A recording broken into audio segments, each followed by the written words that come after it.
जय हिंद साथियों, केएस दास study point पर आपका स्वागत है। अगर आप चैनल पर नए हैं तो चैनल को सब्सक्राइब जरूर करें, बेल आइकन दबाना ना भूलें। आज हम लोग वक्फ के संपूर्ण इतिहास के बारे में जानकारी प्राप्त करेंगे इस वीडियो के माध्यम से। चलिए देखते हैं कि वक्फ कानून क्या होता है। वक्फ क्या होता है? तो वक्फ यानी वक्फ के अंतर्गत कोई भी व्यक्ति अपने संपत्ति को वक्फ को हस्तांतरित कर सकता है। अगर वो संपत्ति एक बार अगर वक्फ को दे दिया गया तो दोबारा उस संपत्ति पर मालिकाना हक जो व्यक्ति उस संपत्ति को वक्फ को दिया है वो मालिकाना हक नहीं जता पाएगा। वक्फ कानून इसीलिए बनाया गया है कि पारदर्शिता बढ़ाने के लिए, शासन संरचनाओं में सुधार करने के लिए और वक्फ संपत्तियों को दुरुपयोग से बचाने के लिए और सरकार के द्वारा वक्फ संपत्ति को अधिनियमित करने के लिए सरकार द्वारा ये कानून बनाया गया है। बेहतर प्रबंधन सुनिश्चित करने के लिए सरकार के द्वारा वक्फ अधिनियम बनाया जाता है, वक्फ के लिए कानून बनाया जाता है। वर्तमान में वक्फ संपत्ति को अधिनियमित और विनियमित केंद्र सरकार के द्वारा किया जाता है, वक्फ अधिनियम 1995 के द्वारा।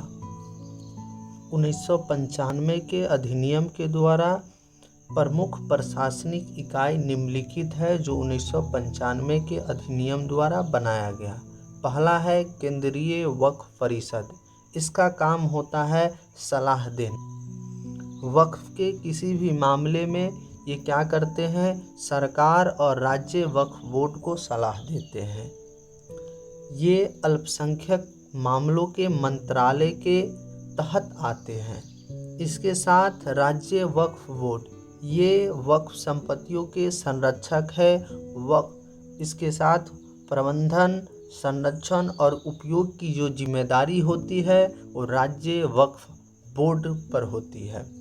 ट्रिब्यूनल का कार्य होता है कि अगर कोई विवाद अगर उत्पन्न हो गया है वक्फ संपत्ति से, उस विवाद को निपटाना। अगर एक बार फैसला अगर हो जाए उस विवाद को वक्फ ट्रिब्यूनल में, तो दोबारा उस विवाद को लेकर के किसी भी न्यायालय में नहीं जाया जा सकता है। ये इसका प्रावधान है। वर्तमान में वक्फ संशोधन अधिनियम 2025 विधेयक में ये जो प्रावधान है इस प्रावधान को निरस्त कर दिया गया है। अब किसी भी मामले को आप न्यायालय में ले जा सकते हैं। अब हम लोग वक्फ संशोधन अधिनियम के इतिहास के बारे में जानते हैं। पहला है मुसलमान वक्फ विधिकरण अधिनियम 1913।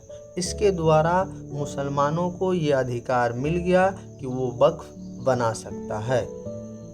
दूसरा, मुसलमान वक्फ अधिनियम 1900 प्रबंधन में सुधार हेतु पेश किया गया।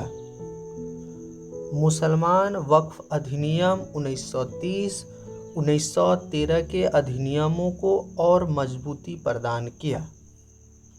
पहली बार वक्फ अधिनियम 1954 आज़ादी के बाद राज्य वक्फ बोर्डों का गठन किया गया। इस बोर्ड का काम था प्रशासन, पर्यवेक्षण और संरक्षण करना। आज़ादी के बाद 1954 ईस्वी में वक्फ बोर्ड को और केंद्रीकरण कर दिया गया और मजबूत कर दिया गया।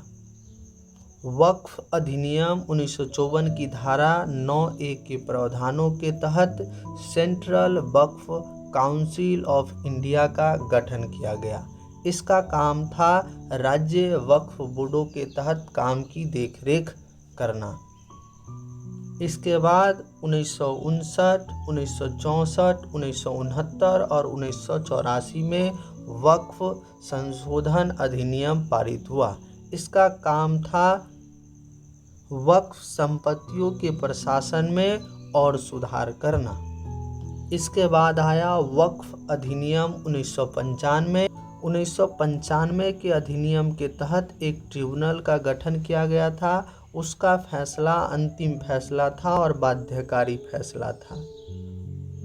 आप किसी भी कोर्ट में उस मामले को लेकर के नहीं जा सकते थे। इस अधिनियम में वक्फ परिषद, राज्य वक्फ बोर्ड और मुख्य कार्यकारी अधिकारी की शक्ति और कार्यों के साथ साथ कर्तव्यों का भी प्रावधान करता था। इसके बाद वक्फ संशोधन अधिनियम 2013 आया। इसके महत्वपूर्ण प्रावधान ये थे। इसके तहत 3 सदस्यीय वक्फ ट्रिब्यूनल का गठन किया गया। इसमें मुस्लिम कानून और न्याय शास्त्र का ज्ञान रखने वाले व्यक्ति शामिल थे। इसके साथ 2 महिला सदस्य। अगर कोई व्यक्ति अगर वक्फ में अपनी संपत्ति को अगर दान दे दिए हैं तो फिर उससे अलगाव का गुंजाइश नहीं था। वक्फ संपत्ति की लीज 3 साल से बढ़ा करके 30 साल तक कर दिया गया। इसके बाद वक्फ संशोधन विधेयक 2025 और मुसलमान वक्फ निरसन विधेयक 2024 पारित हुआ। इस विधेयक में प्रावधान था कि ये आधुनिकीकरण, मुकदमेबाजी को कम करना और कुशल प्रबंधन को सुनिश्चित करना इसका मुख्य प्रयास था। इसके साथ 1995 और 2013 के वक्फ संशोधन अधिनियम की जो विसंगतियां थी उसको दूर करना इसका मुख्य उद्देश्य था। इसने वक्फ के विकास के लिए QWBTS और SWSVI का गठन किया।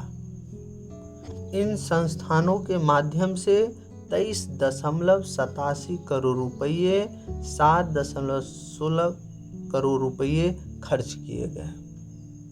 वर्तमान में वक्फ के पास कुल संपत्ति 8.32 लाख है। सबसे ज़्यादा जो संपत्ति है वो उत्तर प्रदेश के पास है, वो लगभग 2,17,161 संपत्तियाँ हैं। अभी वर्तमान में भारत में दूसरा सबसे ज़्यादा ज़मीन रखने वालों में वक्फ का नाम आता है, जिसके पास 38,16,291 एकड़ ज़मीन है, जो भारतीय रेलवे के पास दूसरा सबसे ज़्यादा ज़मीन रखने वाला संगठन है। इसके साथ वक्फ अधिनियम का इतिहास खत्म हो गया। और अगर आपको ये वीडियो अच्छी लगी तो चैनल को सब्सक्राइब ज़रूर करें।